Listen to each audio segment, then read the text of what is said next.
Okay, how about now? Can you hear us? Yes, ma'am, I can. Yay, great.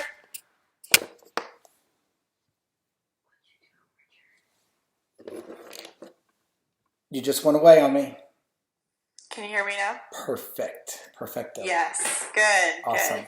Thank you. Was it just needed to be restarted? Yes, I think I was It's on alright. connected for a while. Technology is just so funny. Sometimes it just needs to go to sleep. No worries. Like me. Yep, like the best of us. All right, full screen. I'm all set when you are. And then if you could either scoot just a little bit to your right or your computer to your left. How's that? There. Perfect. All right.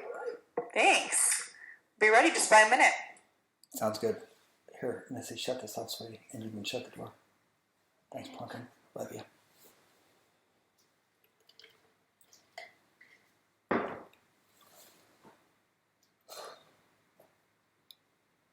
I like your, is this your office? I like it. The background looks really good. It is. Thank you very much.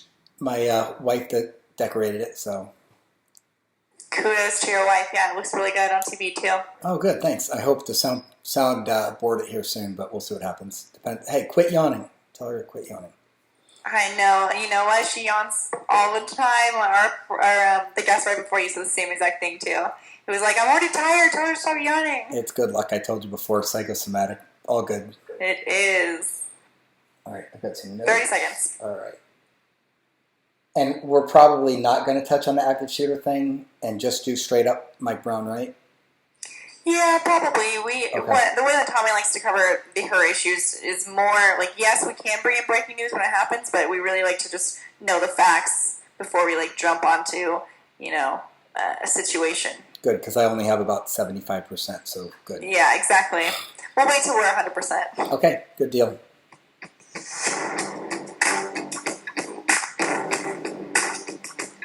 Welcome back. Now, though the Ferguson officer, Darren Wilson, was completely cleared of any wrongdoing in the shooting death of Michael Brown, the Justice Department picked up where the rioters left off. In March, the department issued a scathing report on the city of Ferguson, concluding that a culture of systemic racial bias permeated the police department. Take a look. A big blow to the Ferguson Police Department's already damaged reputation. On Tuesday, the U.S. Justice Department concluded its months-long investigation, saying officers routinely engaged in racially biased acts. The investigation began in August after the shooting of unarmed black teen Michael Brown by a white police officer in Ferguson, sparking nationwide protests. The killing brought to light what some residents said was systemic mistreatment of black residents by a mostly white police force. Well, since the New Yorker published a lengthy piece on former Ferguson officer Darren Wilson, the journalist Jake Halpern did what he did best. He tried his damnedest to paint Wilson as a racist. One of the questions, do you think Michael Brown was a bad guy? Wilson's answer, I only knew him for those 45 seconds in which he was trying to kill me, so I don't know. But the racial questions continued, but here with his response, former police officer and active shooter expert Chris Grollnek. Chris, thanks for being with me tonight. Hello, Tommy. How are you today? I'm doing quite well. It's our 100th episode, so I want to look back a year ago to Ferguson. So we now know that the whole hands up, don't shoot thing was a farce, but anything else you'd like to note about that day? I think it was a good start to a narrative that probably needs to occur throughout the community, although it started under improper basis, we know, post-autopsy of Michael Brown.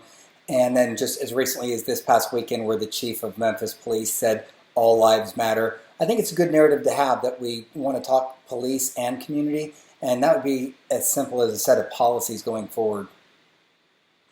So let's look at what the Justice Department said, the clip that I played earlier. We know that they said that a culture of racial bias existed in that community. Do you think that that's so? Do you think that that report was fair?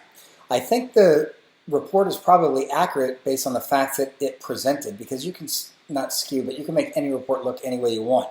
So as a police officer, if I work a predominantly Hispanic area and all my traffic stops are of Hispanic people, you can draw the conclusion that maybe I'm a racist and wanted to just stop Hispanic people, instead of looking at the broader demographics of the area or the socioeconomic demographics of the area.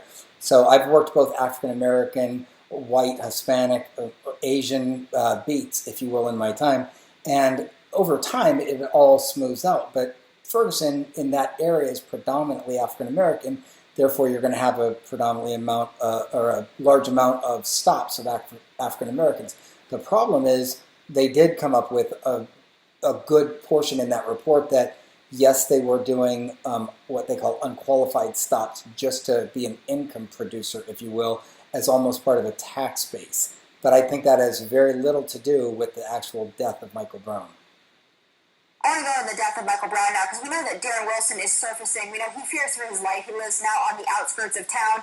His family has to be very careful where they tread. We know that many people have threatened his life. Do you think that he's receiving fair treatment in this case, even though he was cleared of all wrongdoing? Tommy, I think I've said this before. Police work, police officers, the hardest job to get and the easiest job to lose. And you have to respect that from the day you put on the badge to the day you retire, like I did. I retired, I'm paralyzed on my left arm. Therefore, I can't work as a police officer anymore. And, Darren is now, if you will, paralyzed from being a police officer. So if it's fair or not, I'm not sure you can make a qualified assessment of that, either as a psychologist or a professional police officer. However, what I would say is the circumstances of that day left a tragedy in place. Someone lost their life. An officer lost his job. He's on the run with his family. I do grieve for the family. My prayers are with them. I also feel, a little sympathy, if you will, for Darren Wilson and his family, because he's going to make some life changes and choices that he wasn't necessarily prepared for. That goes with what we see in Baltimore right now. Police are fearing because they don't want to become the next Darren Wilson. And we saw by the lineup from the arrests there, it doesn't have to be white police officers. It could be any police officers. I'm not going to say there's a war on police, but I am going to say what I believe is the police spring occurring, if you will. And the problem with this is they focus on the race so often. They focus on the race of the officer, and they focus on the race of the victim or the suspect. I think that's problematic. Instead, when we have these incidents that should never result in death, should never result in deadly force, if that is the case that they shouldn't have, let's look at the training aspects of it. Let's look at what we can do to address it instead of immediately going for the race card and saying that, yes, because it was a black suspect and a white officer, that indeed it must be racially motivated. That's my frustration with it. And we're seeing it time and time again with every case that comes out. Samuel Dubois, then we've got, again, Sandra Bland. Everything has to be motivated by race. I don't think that's giving good enough credit to the investigation itself. But I want to move on now to some of those cases I want to get your take on. Let's talk about Sandra Bland, if you will. We've seen the videos come forward. We've seen the jailhouse. We've seen her being dragged out now. We know it's been sensationalized by the media. What's your reaction? I think the largest outcry from the community, if you will, is that she was arrested in the first place. And people want to deny that she actually committed suicide because she had a job or maybe two job offers waiting for her. I don't think you can quantify that either, because nobody knows what it's like to be behind bars until you are behind bars, unfortunately, for the good or the bad. However, perhaps the way the trooper responded to the traffic stop itself, I don't really think by watching that dash cam video you could tell if it was an African American or not behind the wheel. But once he encountered the driver of the vehicle, I don't think race played a part of it whatsoever. I think the probably trooper let, again, his emotions get the best of him. And we saw that right here in even McKinney, and you and I have talked about that before. Police are only human. We're not trained robots. We can't make split-second decisions based on the anatomy of what's going to happen after that moment. And that's why the Supreme Court has so many laws in place of the moment in time. Now, what led to the stop? Who knows? Why the stop went south? Maybe the trooper had a bad day. Maybe he didn't take kindly to the person not complying to his lawful orders. But it's a training of the public, too. I mean, the public need to understand. Respect the police and dispute it later. That's the best advice you can give anyone. Again, I think it was more, in this case, what it seemed like anyway, it was more of an issue with her attitude, not her race. So whether he acted appropriately or not, that remains to be seen. But again, we have a culture in this country right now where speaking out against police, being aggressive or combative towards police is now the new norm. It's now being glorified, celebrated. I think that's wrong. We need to respect authority. If you have an issue after the fact, take it up after the fact and get disciplinary action. Then don't try to confront an officer. Don't be combative. But I've been saying this for a while now. Before I wrap up, I want to talk about something that's in the news right now, a little bit of a different case, that's involving children. So a Kentucky sheriff's deputy now faces a federal lawsuit for handcuffing elementary school children who are acting out because of hyperactivity and other disabilities. We've seen the videos here. What's your take on that one? Okay, so that's, we're coming from an internal affairs qualification background, if you will. I'm a certified internal affairs investigator. I would look at this as a training policy failure, more of a policy failure. It didn't seem to me that the sheriff's deputy had any training on how to deal with the exceptional incident that was taking place, and his best bet was his go-to let's restrain the child, let's stop him from either A, hurting himself or others. But there seems to me that the teacher called the police officer in to handle the child, and if I read the policy correctly, they're not supposed to in the first place. So I think it was a kind of a setup to fail mentality, and it's not that I blame the police officer, I just blame that he wasn't trained appropriately to deal with children, because there's an entire section of the penal code in the state of Texas and Code of Criminal Procedure of how to treat juveniles, and there are hours of courses that can go on, and I just don't believe that sheriff's deputy got the fair share of those training hours and then was asked to go be a school resource officer. They can't be problem solvers for everything and then hold them accountable when they make one mistake. Even as egregious as this, which I do believe it was, I would have never handcuffed an 8-year-old at the biceps. And again, everything seems to come back to training and how to handle these incidents that police officers might not be familiar with. What do you do with an 8-year-old that's acting out? How do you handle the situation? More training to me is always the answer, but I think also when we look at this, we're seeing so many cell phone videos now come out.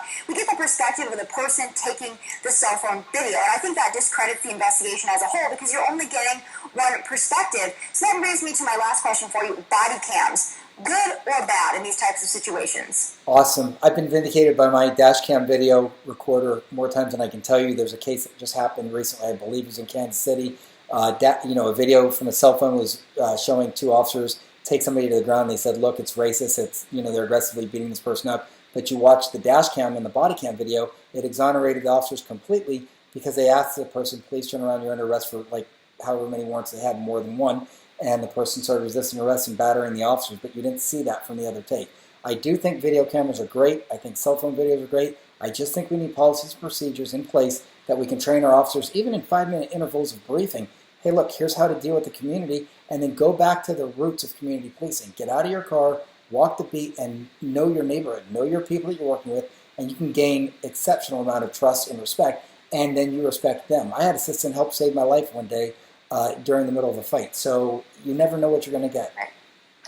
I think it's important for that trust to be restored. I don't think that the media is doing this any favors by widening the racial gap here and making it seem like it's always white officers against black victims. I think that's a problem because we need to get back to community policing. And if police officers are afraid of arresting black suspects or black victims, if you will, because they're depolicing to protect themselves, and if the suspects, if they're African-American, whatever color they are automatically turned against white police officers because they believe everything is racially motivated, we don't have a solution at the end of the day. We've got both parties and a distrust there. So again, you're right. Training, training, training. Chris, thanks for being with me tonight. Thanks, Tom. I appreciate you very much. After the break, many are residents that have died, and how many have made it across successfully is unknown. The migrant crisis in the Eurotunnel.